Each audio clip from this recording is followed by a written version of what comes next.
Welcome to the Erectile Dysfunction Radio Podcast. This is the podcast dedicated to educating and empowering men to address erectile dysfunction, improve confidence, and enhance the satisfaction in their relationships. This podcast is brought to you by ErectionIQ.com. Learn more at ErectionIQ.com. Welcome to the Erectile Dysfunction Radio Podcast. I am Mark Goldberg, certified sex therapist. I am deeply passionate about working with men like you to help resolve their ED. Hello, everybody. We are back on the ED Radio Podcast. Casey here, the podcast producer, and today we're going to be discussing erectile dysfunction and masturbation. So, Mark, I want to start off the discussion with you just recapping for us, roughly speaking, what does the statistics and data tell us about how common masturbation is? So, Casey, I'm going to keep this question focused on male masturbation as per the topic of erectile dysfunction. And the data, like most data, is inconclusive in the sense that there are a number of studies and there are a number of answers or conclusions that these studies have reached. So let me just say a couple of things about the studies first and foremost, and then we can get into the numbers. The studies are really driven by self-reporting. There's no way to test, as far as I know, there's no way to test if somebody masturbates or not. A lot of the times, the results of a study really depend on people being honest in their self-reporting. So some of the numbers are lower, some of the numbers are higher. It's important to take a close look at how the study was structured, how the questions were asked. The ranges all are in the 70% up until, I believe, 98%. So the answer to the question is it's common. And if the low end of self-reporting is 70%, and there are many people who will postulate that there is underreporting in these studies, you can imagine that masturbation in the male population is quite common. Mark, you lost me on postulate. What does that mean? Postulate meaning one can reach a logical understanding that masturbation is quite common in the male population.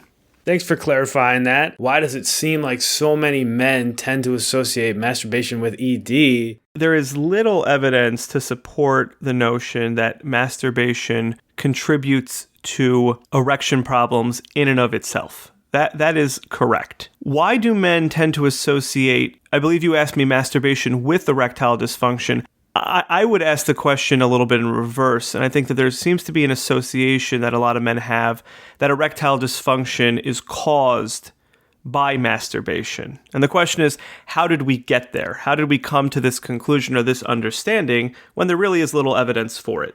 There certainly are a number of ways to look at how we got to that association. One of the things that I would suggest that I think is worthwhile thinking about is certainly in younger men who tend to be healthy, they're going to look for what could possibly have caused them to experience erectile dysfunction. Traditionally, men and mental health has been a challenging and stigmatized area. So a healthy man wouldn't necessarily think that there's something going on inside of his head.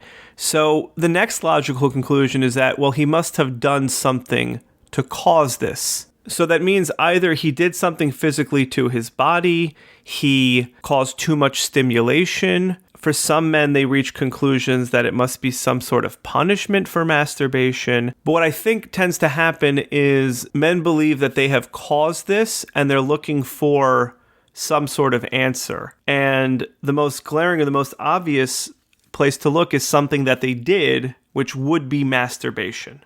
There is a history of people or historical figures or even prominent, important, famous doctors at the time that blamed masturbation for many physical and mental ailments. Can you just give us a brief rundown on that history and why it matters to this day? So, Casey, it would be really hard to give a brief rundown. Masturbation has been documented for thousands of years, and different cultures throughout society have related to masturbation in very different ways. It would take a podcast series to properly run through the history. What we do know, what I can say, is that some cultures have embraced masturbation and have elevated masturbation, and they have seen it as a primary source of pleasure and something to be celebrated. Other societies and cultures, and certainly in the Western society that most of our listeners have found themselves in current times, is built on a culture that did not look at masturbation through a positive frame or a positive lens. And that has religious components to it, but it also has cultural components to it. And certainly in the United States, in its earlier years, masturbation was certainly frowned upon, if not outright rebuked and railed against in many of the institutions and many prominent figures speaking out against it. How does that history impact today's thinking of masturbation? So whenever you're talking about societal messaging and collective thinking, it's very difficult to say how.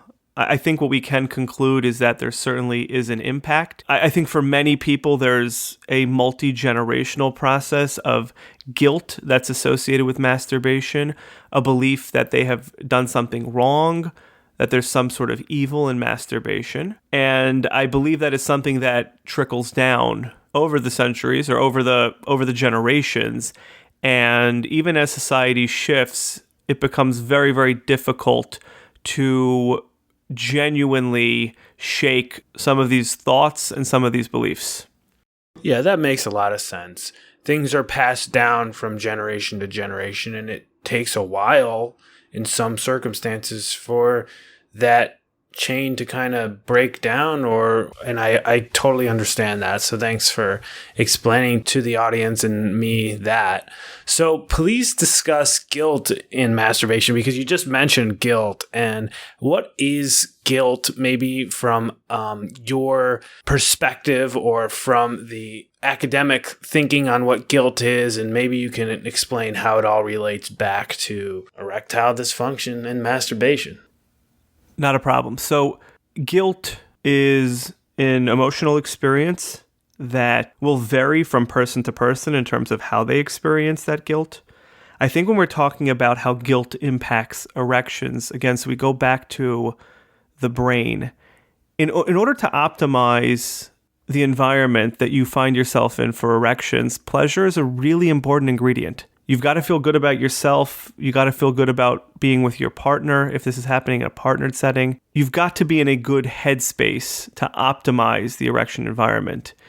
If you're engaging in an activity that on some level you believe is wrong, you believe is sinful, you believe is inappropriate, you believe that it means something about you and your character, that's going to directly impact your ability to engage comfortably, to masturbate with pleasure, and can really erode the entire erection process, leading to either not gaining an erection or not being able to maintain it during the course of masturbation. So why is it important not to mix up masturbation and pornography when it comes to erectile dysfunction? We've had episodes and articles on our website and on this podcast about pornography. It seems that the two get mixed up together a lot when it comes to erectile dysfunction. So I think the simple reason why they get mixed up is because for a large majority of people who masturbate, they view pornography. And for a probably an even larger number of people who view pornography, they masturbate while they're viewing it. So it's very easy to conflate these two topics, and this really can cause men to reach all sorts of conclusions in terms of what is causing their erectile dysfunction. And masturbation can get blamed when perhaps they have a very particular type of thing that they enjoy watching, and they're just struggling to replicate that in a partnered setting, or they're struggling to gain an erection when they're not viewing certain material. And that really has nothing to do with masturbation and everything to do with them either not being exposed to the things that they find arousing, or having limited what they can find arousing. But that has little to do with masturbation itself. Can you define for us excessive or frequent masturbation? What does that mean? And is that an issue that could cause erectile dysfunction for a man?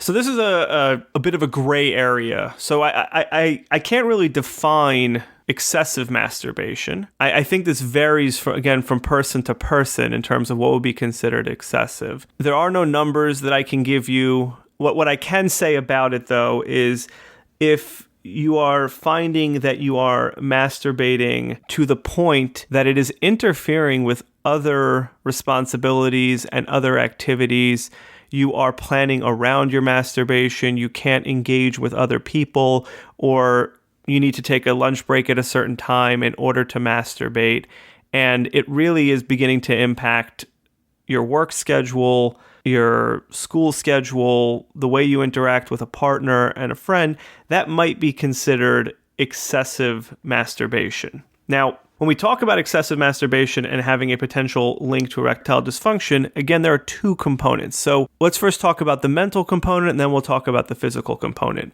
On the mental end, if a person is that planned about their masturbation, that, again, like I was saying before, may have all sorts of implications in terms of their relationship.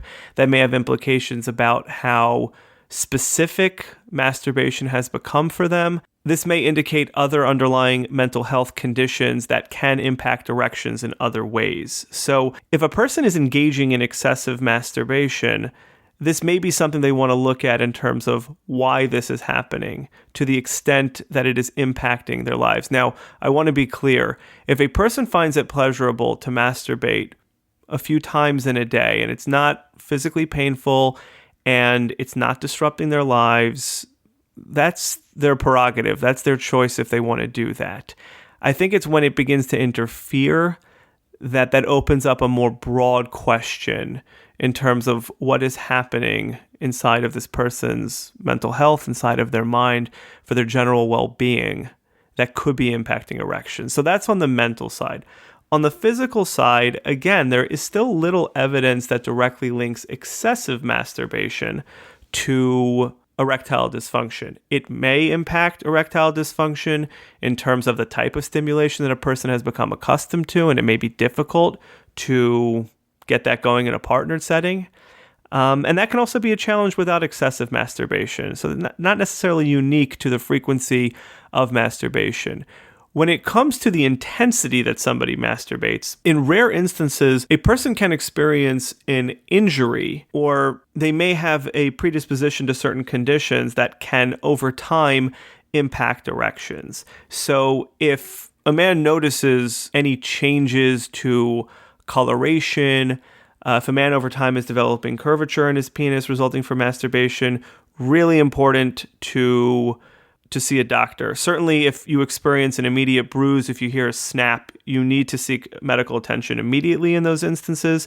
But again, I will remind our listeners, it is rare. It is not to be ignored, but it is rare, and it certainly is not a reason to not engage in masturbation.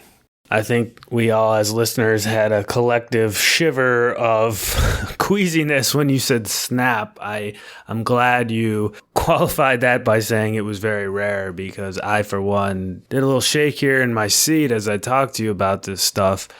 Sounds like there's a lot of gray area. There's a lot of gray area. And Casey, I completely get the shiver, and as I say it, I shiver too. But I will remind people, things happen that are rare, and we all continue to engage in life in any case. Car accidents do happen.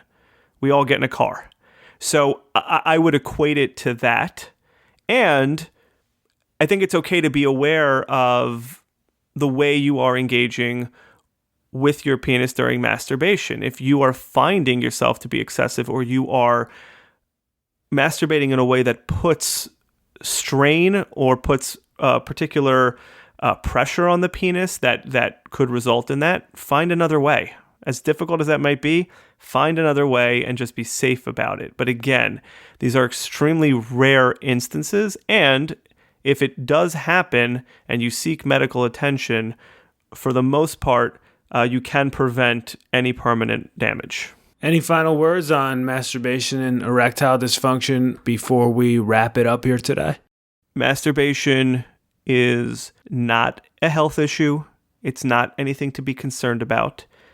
Whether you engage in masturbation or you don't, either is considered to be healthy. Either is considered to be mentally healthy. It's important to maintain a healthy relationship with pleasure. Masturbation can be a part of that.